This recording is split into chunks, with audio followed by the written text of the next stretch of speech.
When I opened Mount Hall Bridges Academy in 2010, my goal was simple: open a school to close a prison.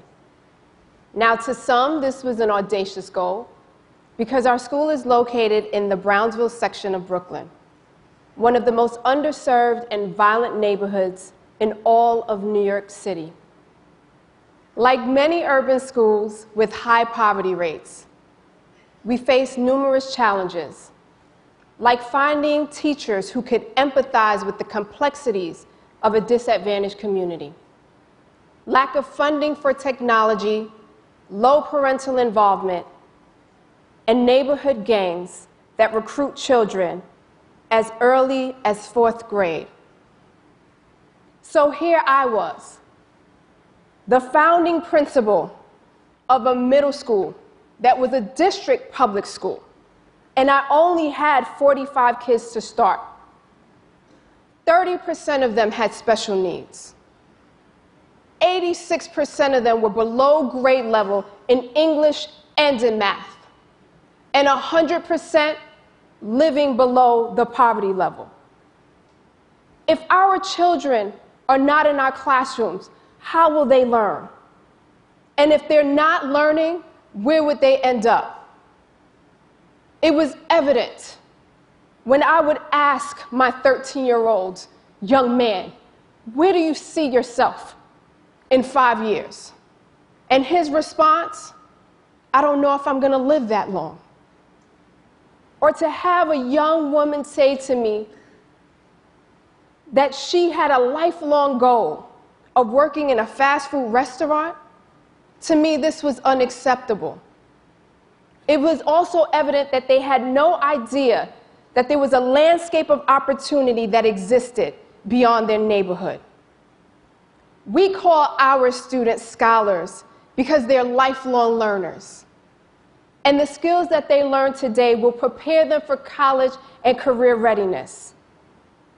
I chose the royal colors of purple and black because I want them to be reminded that they are descendants of greatness, and that through education, they are future engineers, scientists, entrepreneurs, and even leaders who can and will take over this world.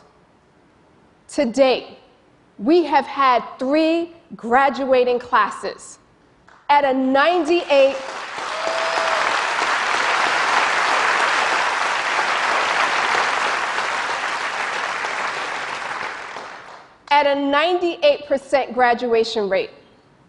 This is nearly 200 children who are now going to some of the most competitive high schools in New York City.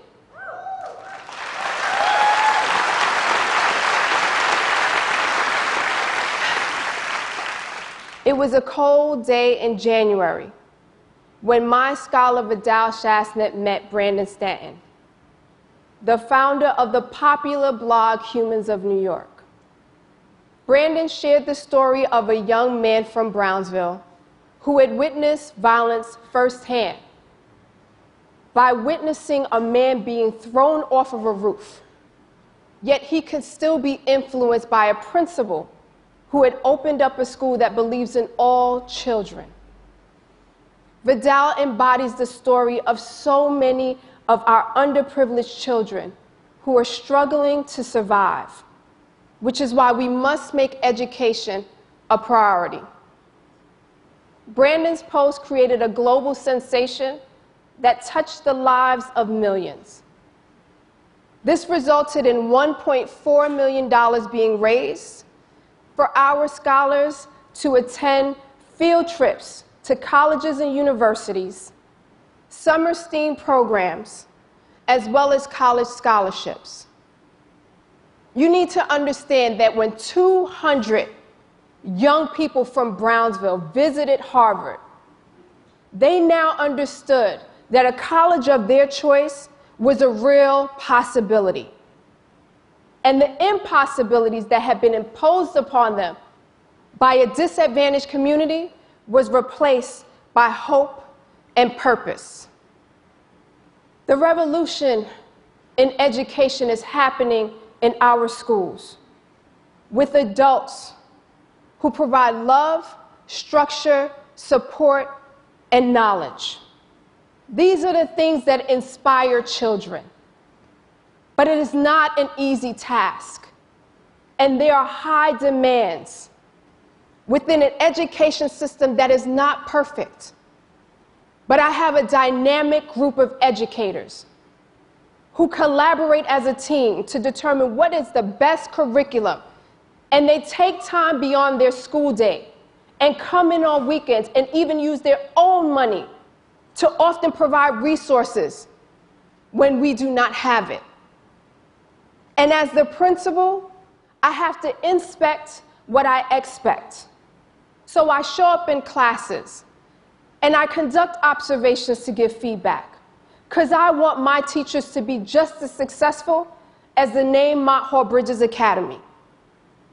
And I give them access to me every single day, which is why they all have my personal cell number, including my scholars and those who graduated, which is probably why I get phone calls and text messages at 3 o'clock in the morning. But we are all connected to succeed, and good leaders do this. Tomorrow's future is sitting in our classrooms, and they are our responsibilities. That means everyone in here and those who are watching the screen.